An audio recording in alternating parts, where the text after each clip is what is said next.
have a routine that we start in the beginning and run through all of them. You can extract these exercises to practice, as a concentrated dose until you're comfortable with it, and then put it back into the routine. That applies also when you start to learn the form. Okay, deep breathing. Inhale. Exhale. Inhale. Exhale. Inhale. Exhale. So those are our balancing drills, and they're kind of, because training is very specific to the task. So if you want to improve your balance, improve your coordination, improve your ability to find the center of mass, you have to work at it. And that's really what practice and training is, because when you work at something, you get better at it. It's like any other thing that you do. The more you do it, the better you get. So this is a motor skill, requires some understanding of how your body is moving. Then once your brain and your body start to connect and build that relationship, then you start to understand what you're doing, and actually that understanding is happening up here, and it's eventually going to turn into, getting more familiar with those movements, and you just, get better at it. Now, the next series of drills that we're doing is more posturing. So Tai Chi is made up of a series of movements. They're called postures, and these postures are like mini sequences. When you take these mini sequences and you lump them together, string them together, it becomes the routine. The routine is a series of postures linked together. This form is called the Tai Chi Paradigm. It's 37 movements or 37 postures. Not all of them are different. There's some repetition, there's some redundancy in the form. But the thing is, when you learn a routine, it's to map out the direction of your movements, and it's also to give you a way to practice. And then ultimately, once you've learned the sequence and you practice it long enough, the short-term memory learns it, then it transfers into the long-term memory, and then the long-term memory is where you house it.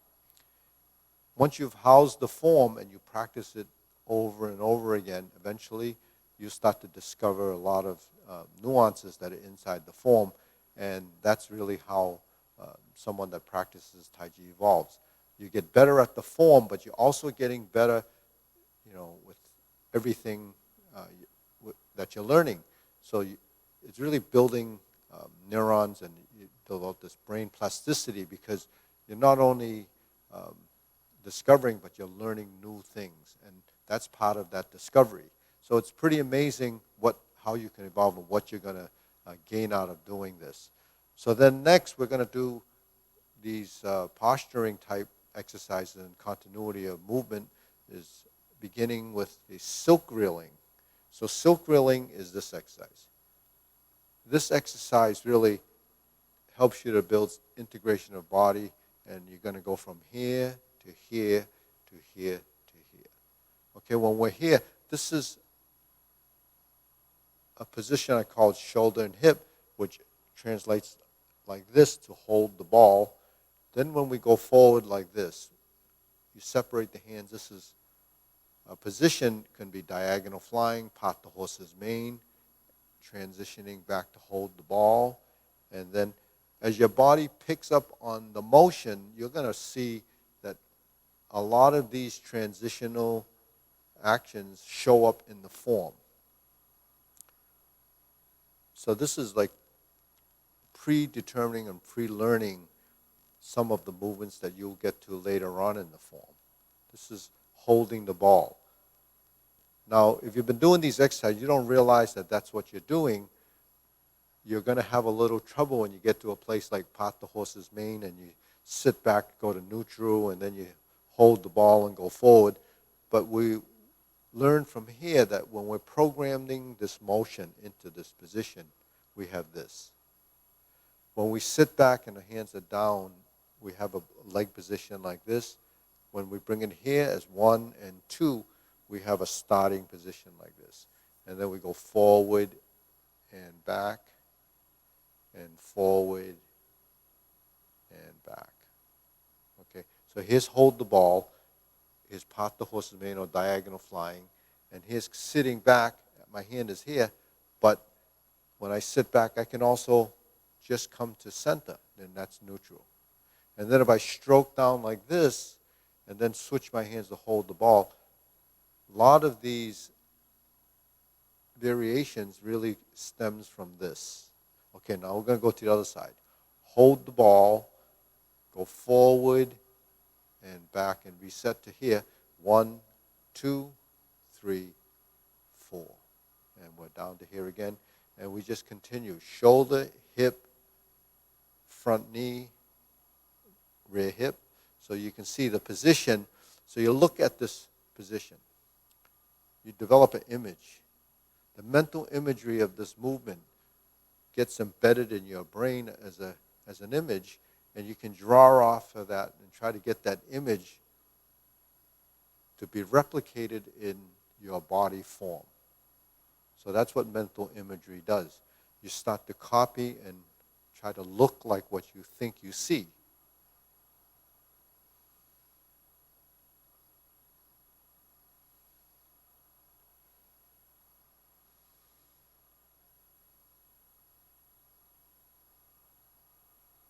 And we continue to the front position. We sit back and we come to this position. Okay, now let's turn like this. If we were in neutral, which is vertical, and we stroke down and we hold the ball and we go forward, that's part the horse's mane, and that's what we're doing. That's adding this component. This is diverting, and you go forward. So you can see how all of these movements eventually can blend together. You have to learn the different strokes. And every movement, actually, they're directional. So when the hand goes like this, it's really going from the bottom to the top. When the hand goes from here to here, it's going from the top to the bottom. So you're really going up and down, right and left, okay, forward and back. So that's really the whole premise of Tai Chi. Forward, back, right, left, and center.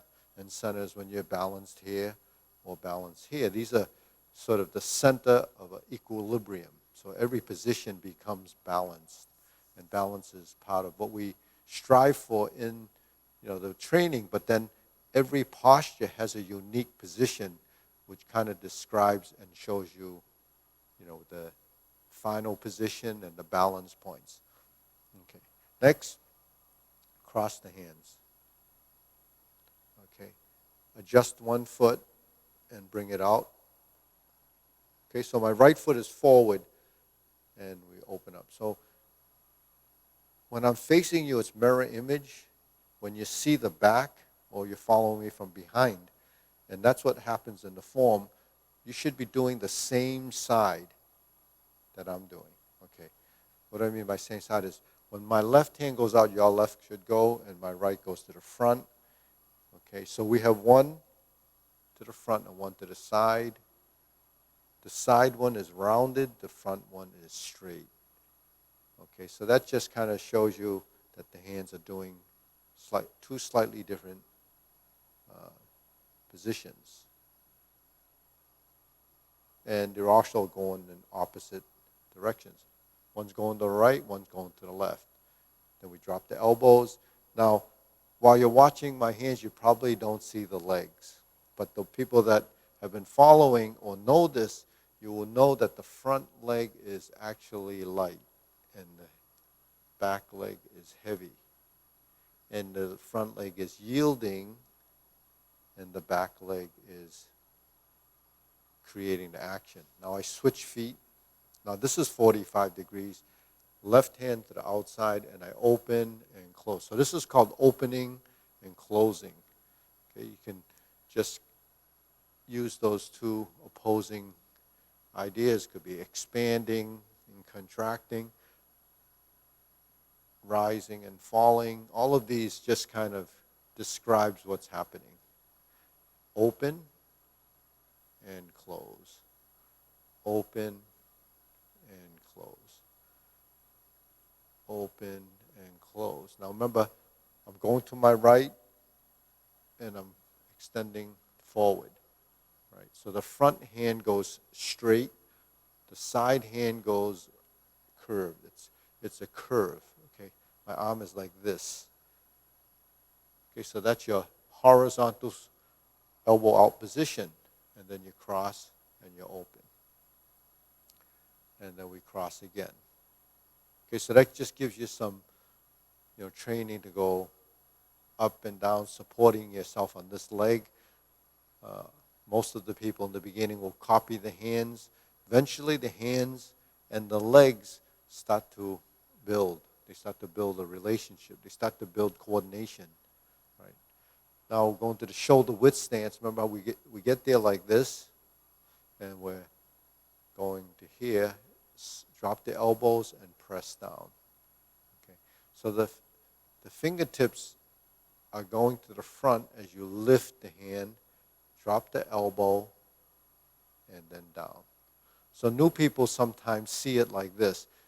Okay, this is what I'm doing, but sometimes people think it looks like I'm doing this. But actually you want to go to the front, lifting up, and then dropping the elbow and going down. Okay, so we just cycle through this over and over again. And again, here again, you sink the knees or bend the knees, fold the knees, and then straighten. So you get this up and down movement. Relax your hips so you can kind of let go of the ankles and sit into the movement. Okay. Relaxing the ankles is very important, folding the knees. And then when you relax and you sit into this, you crease right here. Okay, you can't see it in the mirror, but I'm creasing here. So from a side view, you would see that I'm actually bent, but my spine is vertical. It's fairly vertical. Okay, so this coccyx area, the tailbone, is really pointing down. This is tilted. This is tucked. So you kind of see your body will adjust. But one of the reasons why your body will start to tilt and tuck is because these joints in the lower half of your body are not letting go. So if you don't let go of your ankle, if you look from in the mirror, but you don't let go of your ankle and you bend your knees, your body's going to want to do this. So you can see that I'm tilted forward like this, and my butt is sticking this way. So if I lift my back, so does my butt go forward. Now, if the butt goes forward and you don't release the ankle, then you're going to want to go up like this. So see how your body's really, if you look at the joints and how it's connected, it compensates for positions. Otherwise, you tip over or fall over simply because your body's misaligned. So aligning your position is really part of the body form, but also letting go of the tension in your joints. Right? So that's really something that is not understood in the very beginning because we don't realize how much tension we have in our body. We just know that we can't move. Okay, deep breathing. Inhale. Exhale. Inhale. Exhale. Inhale. Exhale. Okay, next we're going to do some standing meditation. Now this is, so we know Tai Chi, we move, and I talk about movement being important to create circulation. So now we're going to do standing meditation, and it appears like we're not moving. So we begin to understand some of the geometry of position. So we have circles, okay, we have triangles, and we have squares. So here we're going to start off with the circles. So standing meditation is memorizing the body form for this. So it's lower circle, shoulder height, and upper as the three circles. In this, we're only going to do two of them. We're going to go to the lower one, knees are slightly bent, keep the spine vertical, and the tailbone not tucked in. Find that neutral position. Okay, so we're here. Neutral position is the in-between position between some of your movements. Okay, so neutral is just that balance point. Okay, now we're in the shoulder height position. So we hold these positions, clear the thoughts, so to create that roundness in the position, which also travels through your torso, and you're holding this position and letting go of any of the tension. So while we're building muscle memory, we're deleting excessiveness, deleting the erroneous motion or erroneous tension in the joints. That means the tension that's not required to hold this position. So that's 2. Knees are still slightly bent, and we're going to drop to the elbow down position, which really is angular. It's your triangle position. But we open the hands so that we have a rounding of the palms. So this is the 3rd position, knees bent. Okay, knees bent to develop sort of the sunken position. You sink in this position because that's what we do when we fold our knees and settle into the stance. So the knees learn to bend.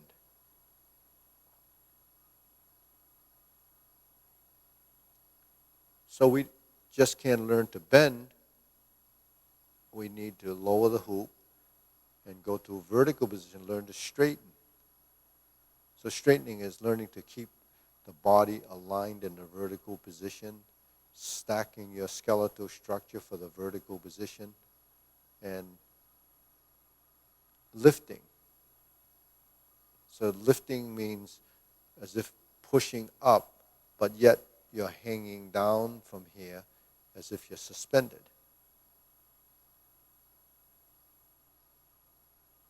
And you're lifting from the legs, straightening, but not tensing. Okay, so that's really just putting enough tonus in the body to create the balance point without any excessive tension. The palms are down. Now the fingertips point down. And you lift your neck, your chin tucked in slightly.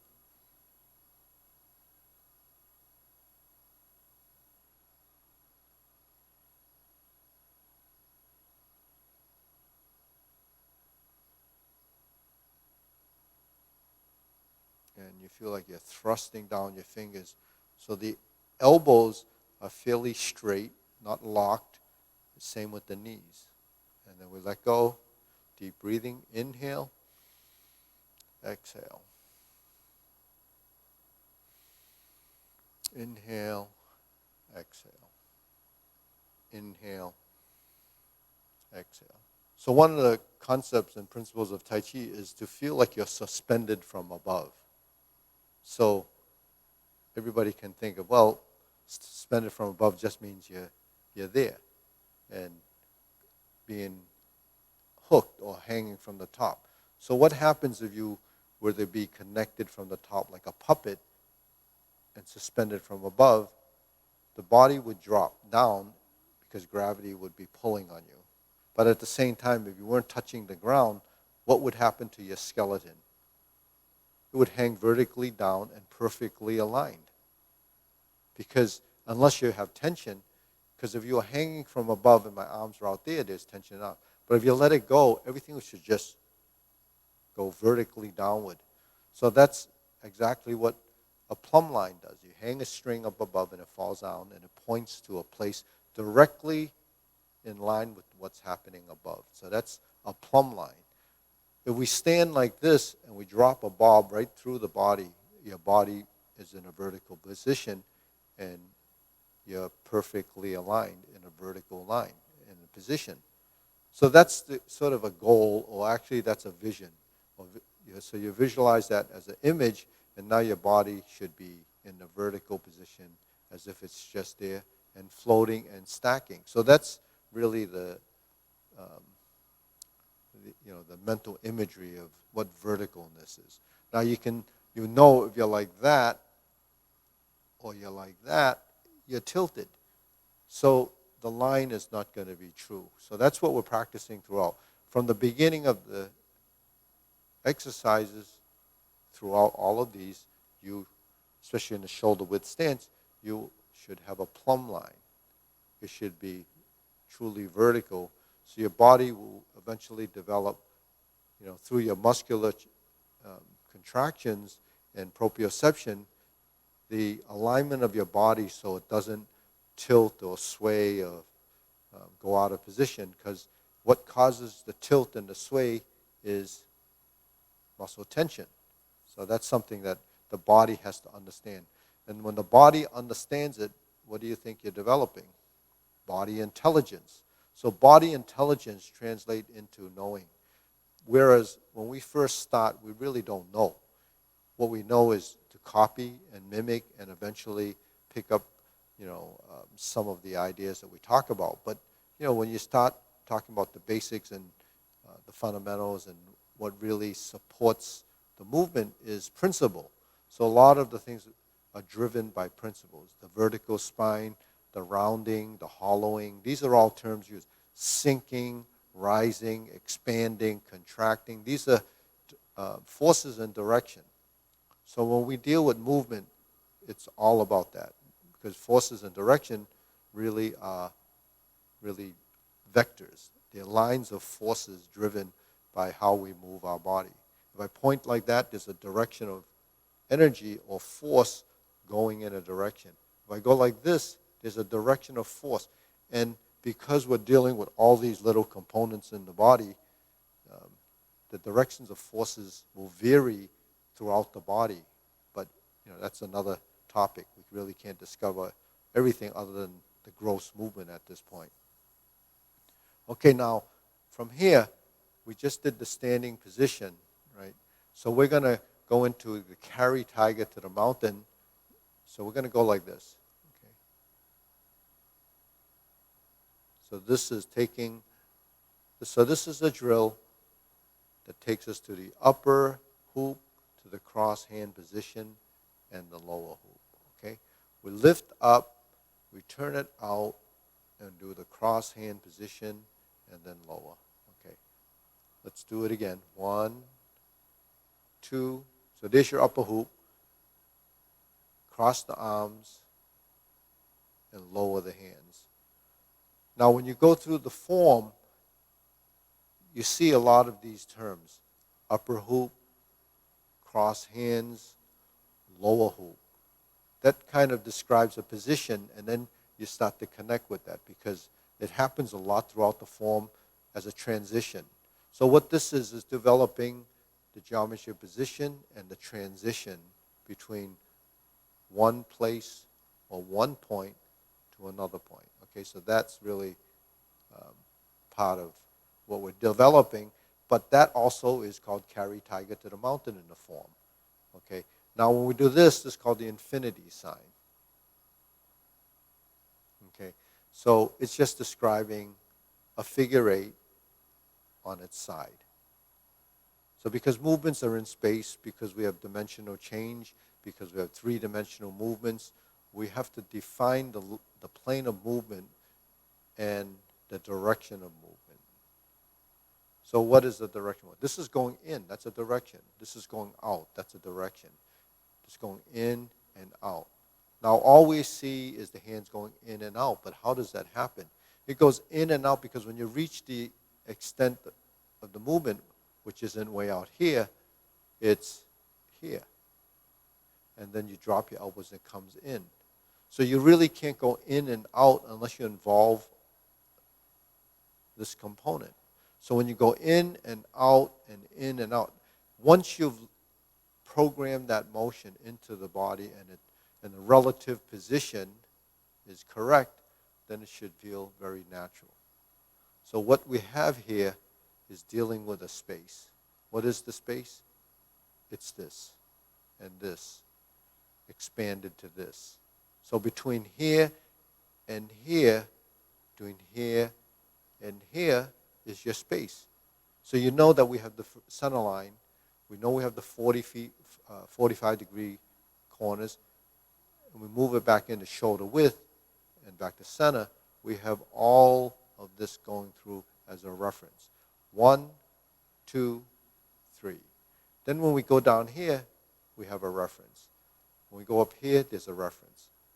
So there's your hold the ball. So the hold the ball is within the realm of this space. So when I go like this, or I go like this, that's the realm of that space. So why is that space important? Because if you take it with functionality, most of the things that you do, regardless of whether it's a martial art technique or self-defense, you're dealing with this space. You don't need to deal with any of these spaces because it doesn't affect you other than when you walk through those spaces.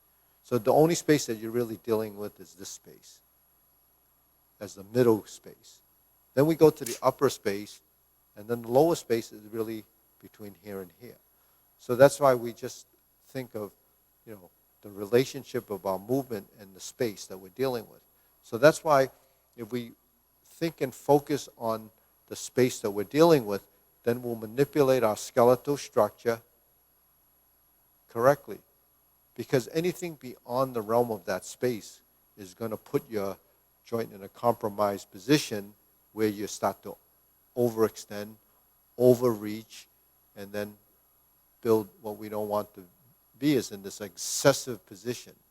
And then you don't want to be in such a flaccid position where everything is just letting go, because then there's no energy in the movement or no energy in the body.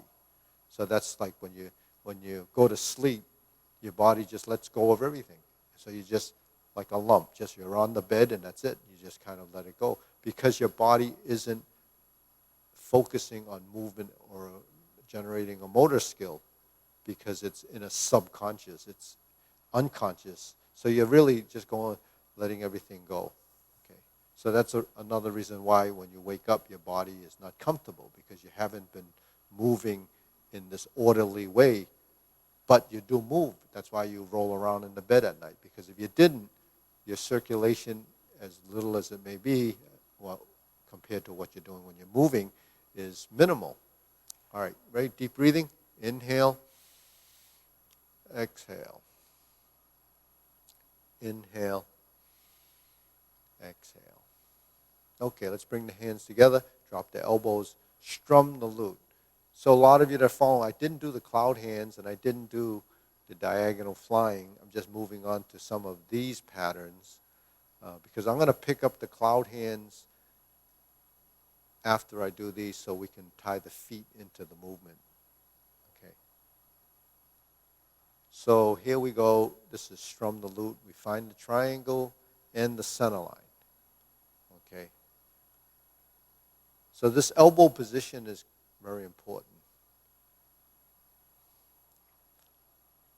Actually, if any of the students that have been prescribed this as an exercise that are musicians, this elbow position is very important because of the naturalness of what you might need to use to hold your apparatus.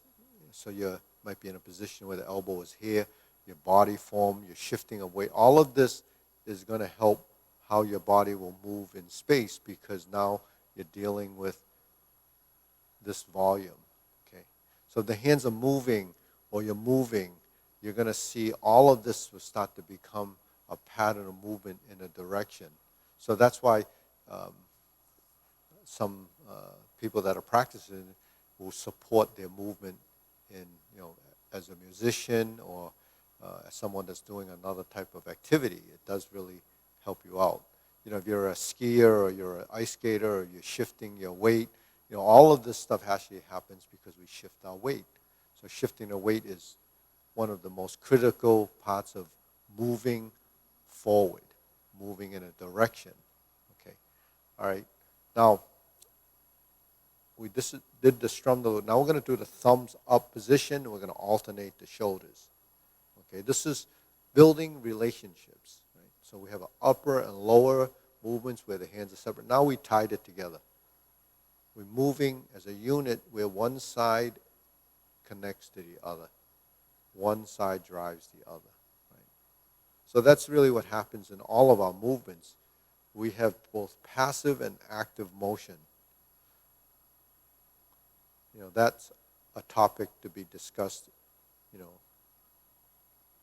further and deeper, because this relationship in the body, it has to be a balance. So let's switch to the other side.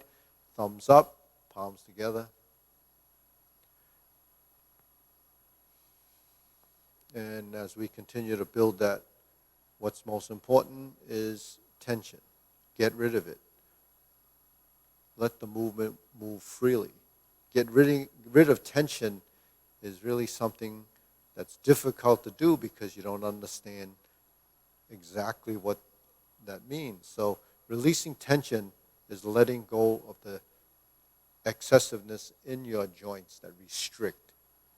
That creates conflict in movement. So if you get rid of that tension, one of the best ways is to move. Because you really can't move if you're like this. So you have to let it go. So develop a feeling through a conscious effort. And then you begin to realize, well, that's there. Let it go. Let it go. So that's sinking. Sinking. Everything involved with sinking is letting go. Right? Let it go, and then you have gravity working on your body. Turn. Draw the bow. So we're going to pull the hands together in front of us. This is straight. Not locked, but straight. This is drawing the bow. Turning the back. Turning the waist.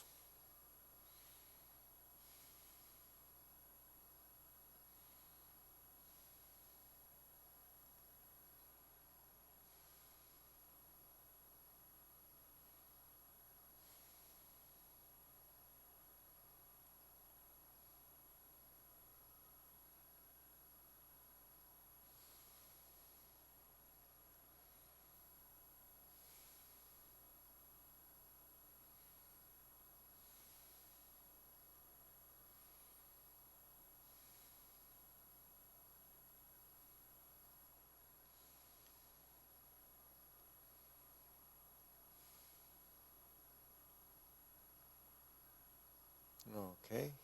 Open the stance, cross the arms. So if you haven't noticed by now, cross hands can be either one on top, either one can be on top. It depends on where you're going. So let's put the left hand on top, bring the hands up to here, elbows up like this, and then go out to the side. Okay? Put the right hand on top, lift up. So we're working the shoulders and expanding the back. So this is called fan through the back.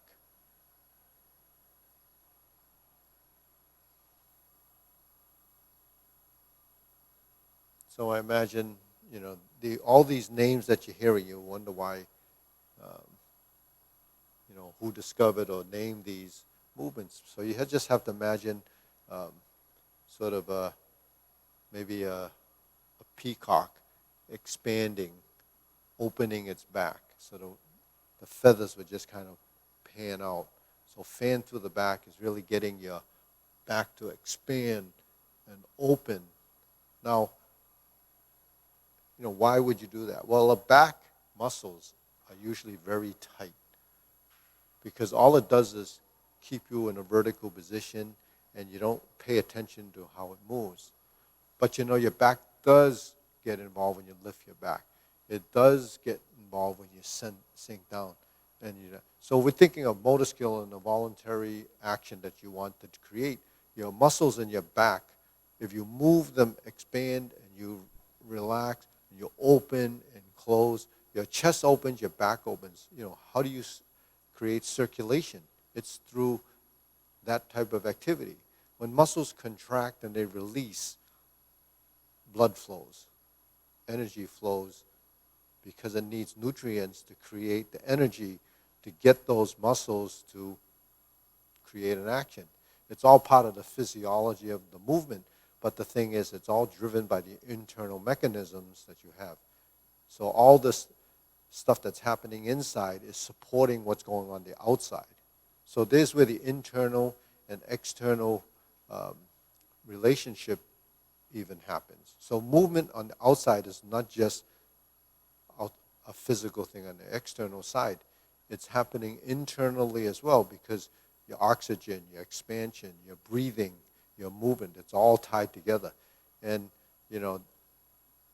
by using it, you improve it. If you don't use it, you lose it. So that's what happens, it's so essential to move.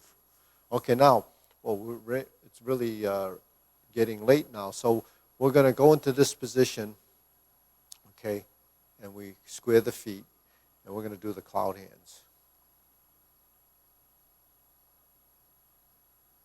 So while I spent a lot of time on this, we'll go into if you're still here at the end of this hour, we'll go into the paradigm form, and then we'll do the long form. A typical format that we have in class, that we would go through the Tai Chi Paradigm form and then the long form, and we would do all of that in 1 hour typically, but we have an hour and a half, so we're going to just borrow a few minutes from the next session. So here we have cloud hands, and we move the foot over. So while we're practicing this before, to find the center, here's the center. You move this way, and here's your center. So what do? You're moving the weight over and over. It's a drifting over so that your body starts to feel comfortable. When it feels comfortable, then you can move forward, you can move backwards, you can move to the side, and you move back. So that's why when you have upper-lower coordination and you build the relationship between the balance point and your upper body, then you're actually controlling your center of mass. So you're just trying to build stability, balance, and confidence in sort of, maybe if it's for fall prevention or integration of body. It all happens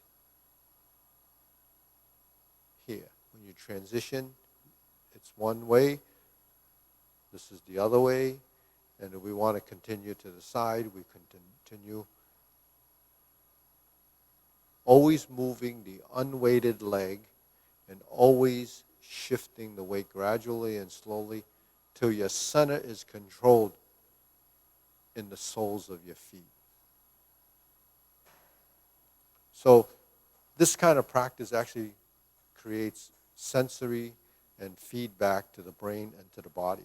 That feedback, that exchange is really what happens as a course of the practice, but it also heightens your awareness and improves all of your sensory system as it's related to proprioception and spatial awareness. So on that note, we're going to move on, and we're going to go to the linear form of doing the couple of the postures, and then we're going to identify those, and then we're going to do the form, right? So we have from here the vertical position, right and left. Okay. So we go from here, and we leave this foot here and move up, and we go to this position. There's a vertical elbow. So you look at that, and you feel that. Then you go to horizontal elbow, and you press. Okay, that's the left side. Go back to this position, shift over, move your right side forward, find neutral. This is square, this is angular. Okay, horizontal, press, and back. Okay, so those are the two most basic fundamental positions, left and right side neutral position. It's also called strum the lute. Okay, vertical elbow, horizontal elbow, rounding, or also called pung, or round energy in the space. So really with half of a circle, that's all it is. So we have two sides, we have a left and a right side, and then we have a circle, which has a left and a right side. So, it's kind of a globe, but when we have counterclockwise and clockwise. Okay, next we're going to go through the sequence. So let's get through the form. Ready, feet parallel, preparation. Step up, press forward. So we just did this, and you can see, but now we map and move around to the right side, and we go grasp the sparrow's tail.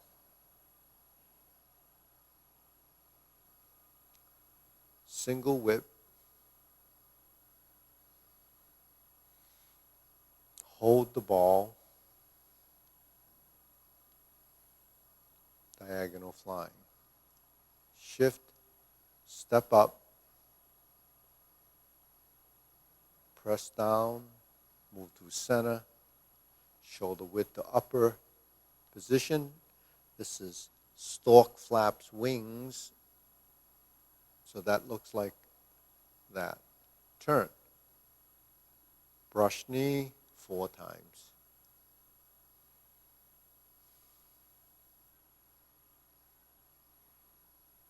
So you can see, breaking it down, then once you build the angular positions, which is more of the block form, you take out the corners and then you start to build the round form. And once you do that, then you smooth it out and you build the continuous form or continuity form.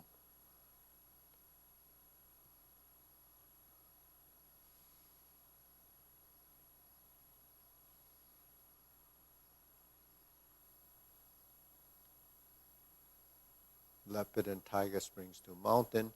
Then we find neutral again. So neutral is very important, especially for you to identify where the beginning of the next movement is, or next posture.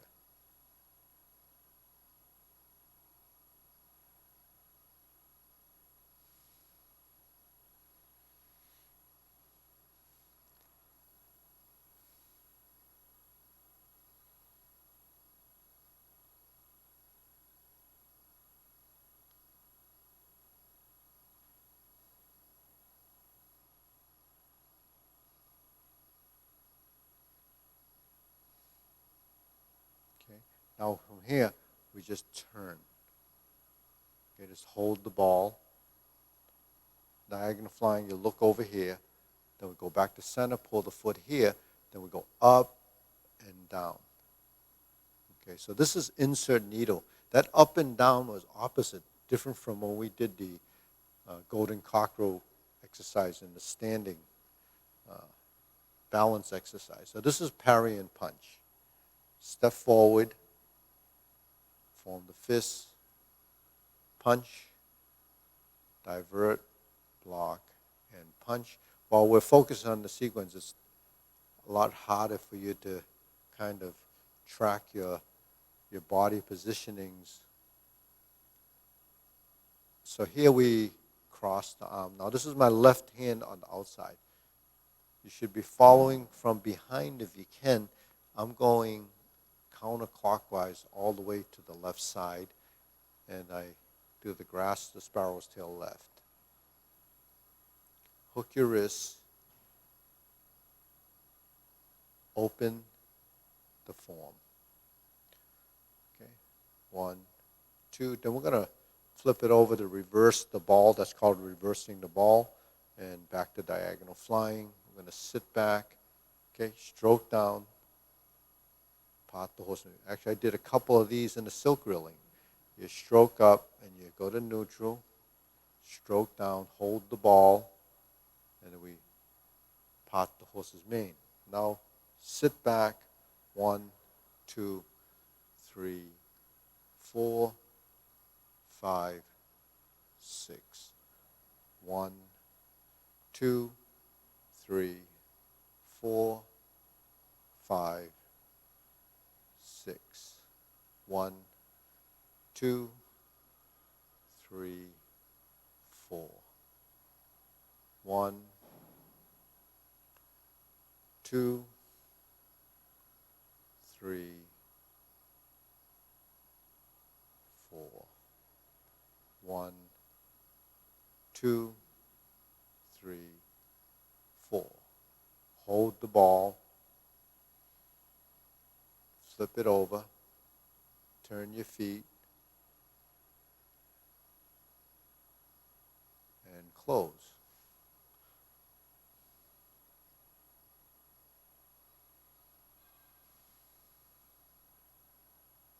Okay, deep breathing, inhale.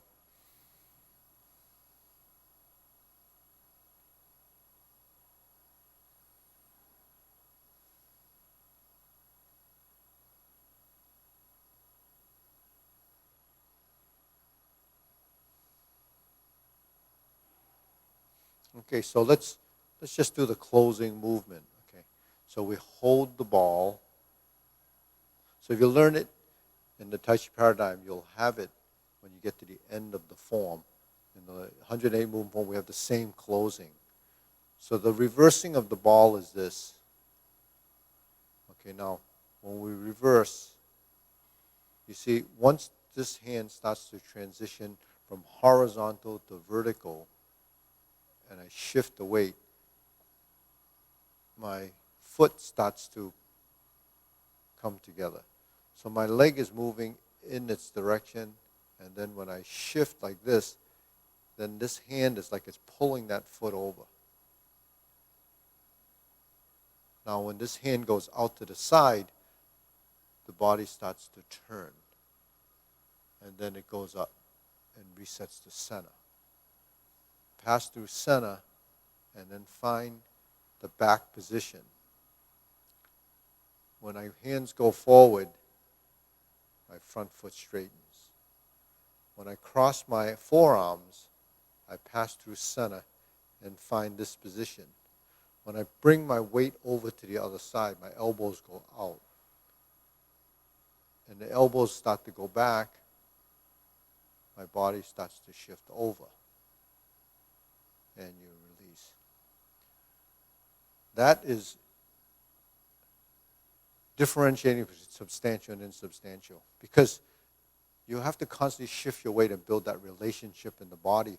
And without those minute mechanisms in your transition, you don't build the relationship in the total movement.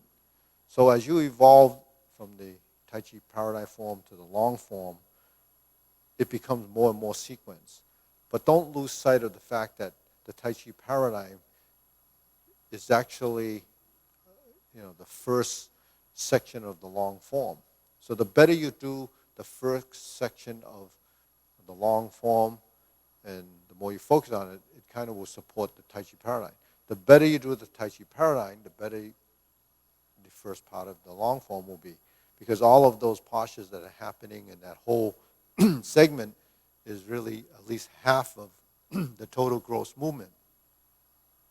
Now when we're here, when we hold the ball, we have our triangles, we have our circles, we have our integration of the body, and we have to let our body connect. You see what I mean? We connect.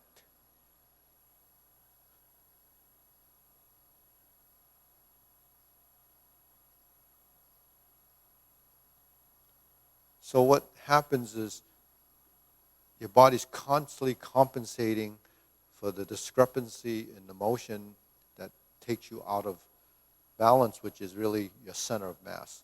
So your center of mass is constantly trying to be discovered while you're in motion. So that's why when Tai Chi is prescribed, to improve your balance and improve all of this, balance is not just standing here. Balance is in motion. So if you don't move in a balanced fashion, you're going to be awkward, clumsy, and unstable.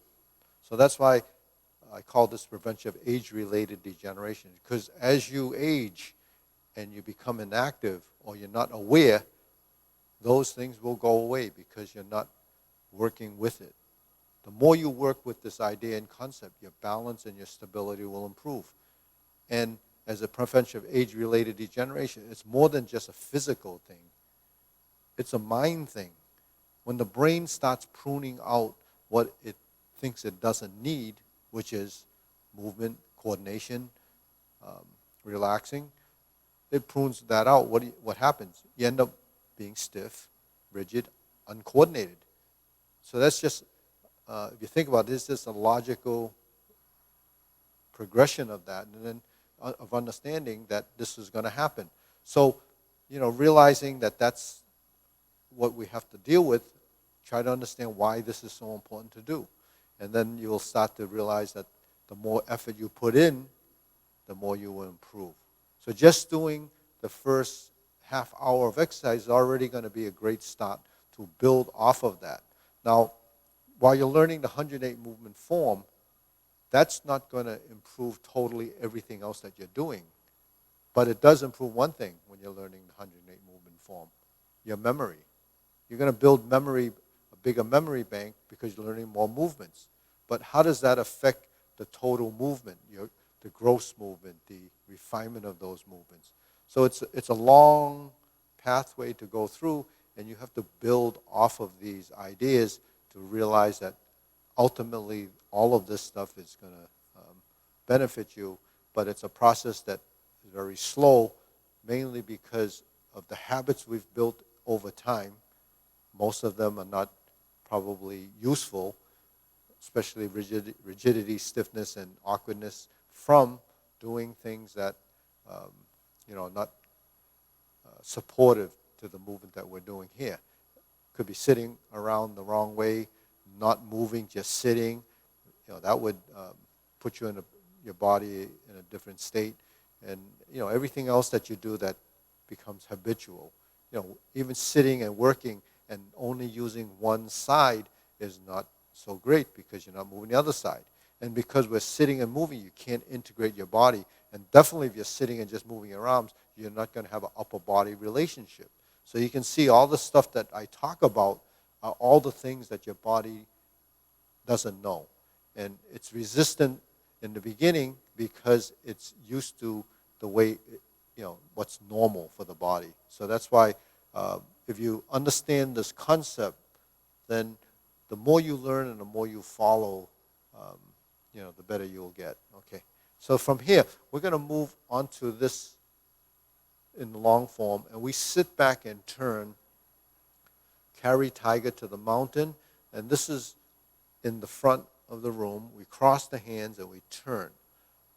So let's make sure we focus on the legs while we're learning the sequence, because now leg work is more of the mapping and direction. So because Tai Chi is sort of in an octagon, because it has 8 directions, you're going to really go through defining how much you should pivot in order to find the 45 corners and how the body knows where it is in space. So when we move, we adjust. We sink, we turn, and we go to fist on the elbow. Fist on the elbow is only neutral. Repulse the monkey. Always passing through center. So why? Because the center, it's a training. When we pass through center, we can find the outside position of that center line, and that takes you to the shoulder width position. So you say, well, where's the shoulder width position? If you look in the mirror that's in front of me, if I go like this, and I go like this, I step up to here, it's still shoulder width. You see? Now we go to neutral. I lower the hoop and I turn. I carry tiger to the mountain. So it's a twist step. I lift the knee. I open my leg. I open the hip. I go down. I can go toe or I can go heel. Depends. If I want to go toe, I keep my body here. Then I open. If I want to go to the heel, when I open, then I open this way. So, both of those are transitions. One is opening and one is from a closed position. Raise the hand.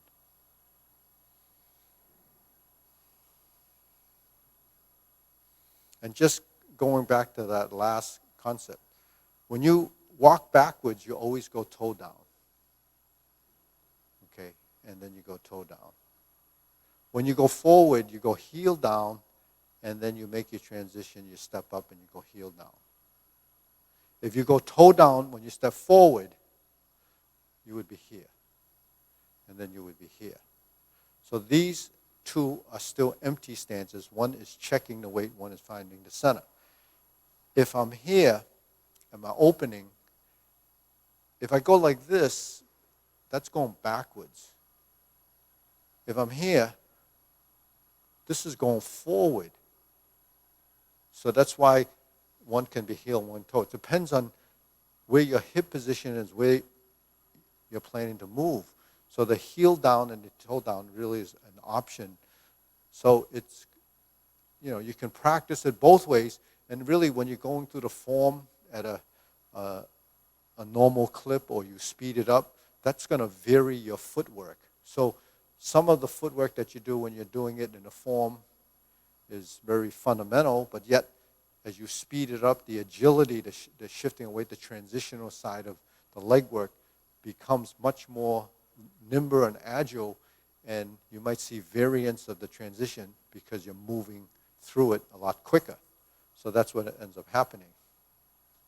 So when we step down and we open, we hold the ball, then we repeat. 1, 2, 3. Step up and raise the hand. Bend from the waist, stork flaps wings. Turn. Find your neutral, find your hop, a hoop position to one brush knee, insert the needle. Okay, and you drop it in, you step out, twist, open, and fan through the back. Turn, parry and punch, and then we step backwards. Divert, block, and punch. Step up,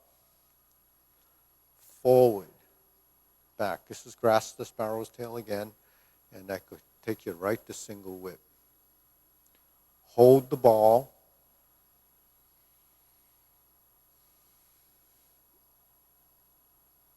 Okay, this is like diagonal palm, but we're turning.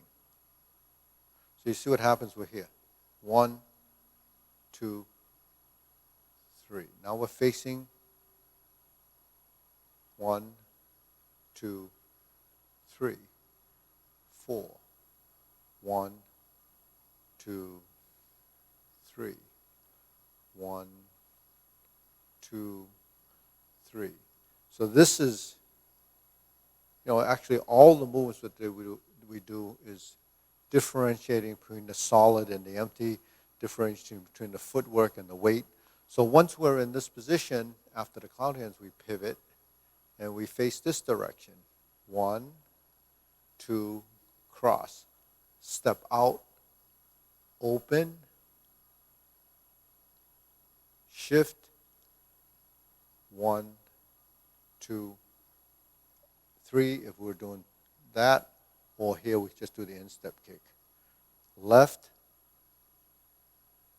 high pat the horse, toe out, fold, lift, kick, cross behind, pivot and turn, fold the elbows, lift, heel kick, and down. 1, 2, 3. 1, 2, 3. Push. 1, 2, 3. Punch. This is called planting punch. 1, 2, 3. Parry and punch. That's a back fist. Okay, setting up, that's like a palm strikes face, but it's really a setup. You can call it palm strikes face. Fold the elbows, high pat the horse. 1, fold the elbows, lift the knee, open, cross behind, find that opening right where the knee is bent, step out. Because I stepped going backwards, I went with the toe to the heel, and I turn, and I turn.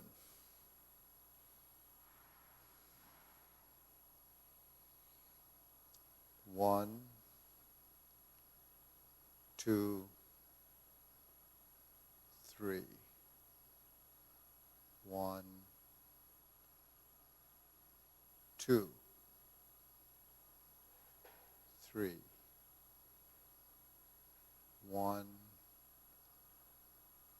two, three. One, two, three. One, two, three. One, two, three. One, two, three, four. One, two, three, four, five. One, two, three, four, and five. And then the obliques happen again.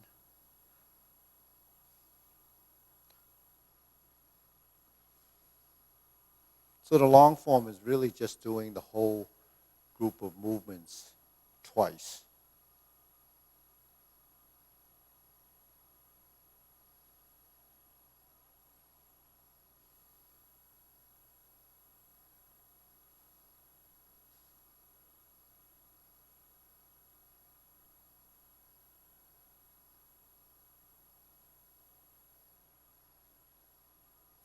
So here's the same as the closing movement, and then we turn. So that's a point you can close the form, actually. So there's part the horse's mane.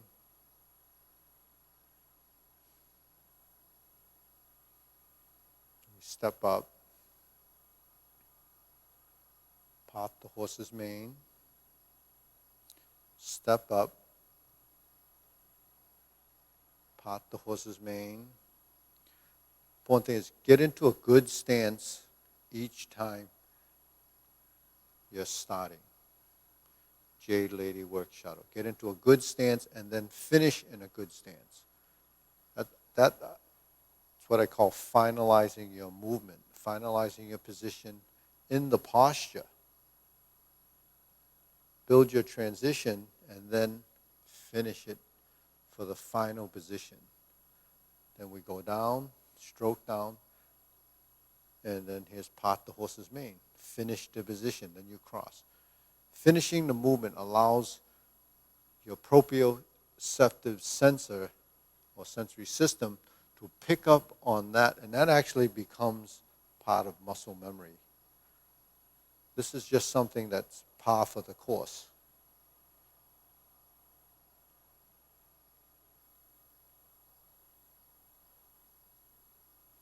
And you put grasp the sparrow's tail in.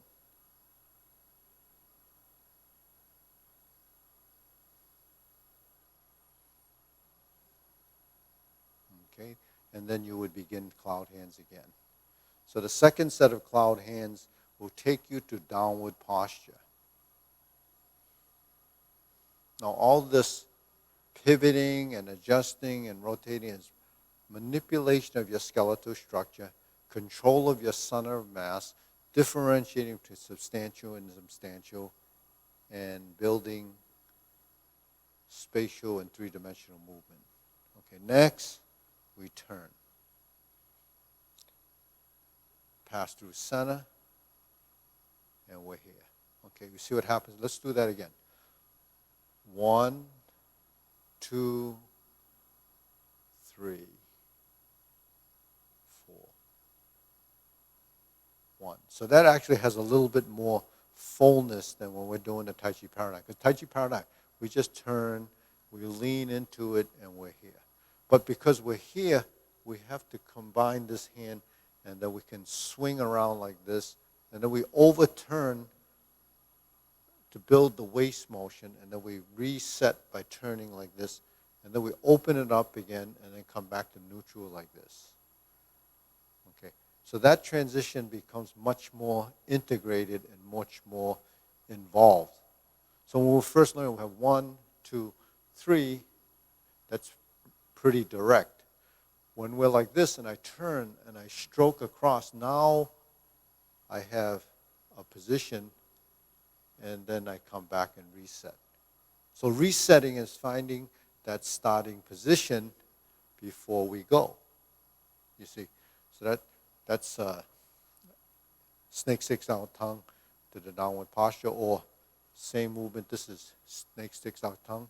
This is fist on the elbow. So this movement, the snake sticks out tongue, or this movement to fist on the elbow to repulse the monkey, begins like that. When I do snake sticks out tongue, this is the same movement. So look, I have to go to here, and then I do this. Now once I invert the hand and I turn like this, and I pull down, I step up, and I'm going to go to golden cockerel. Okay, so that kind of gives you an idea. This movement and this movement, that side will work similarly. So we went through a lot of little nuances and some detail, but the concepts are really driven by principle. So the more you hear the idea of principle, begin to understand how that works and how body intelligence and principles have to start to develop that connection. All right, so on that note, we're going to end this class. And give us a thumbs up, subscribe. There's a little red thing there that says subscribe. Click on that if you're on YouTube. Go to YouTube as the best form of getting the tutorials. And it'll give you notifications, by the way, if you subscribe. That way you don't get left out in the cold and forgetting when there's a class. So do that, and then I'll see you next time.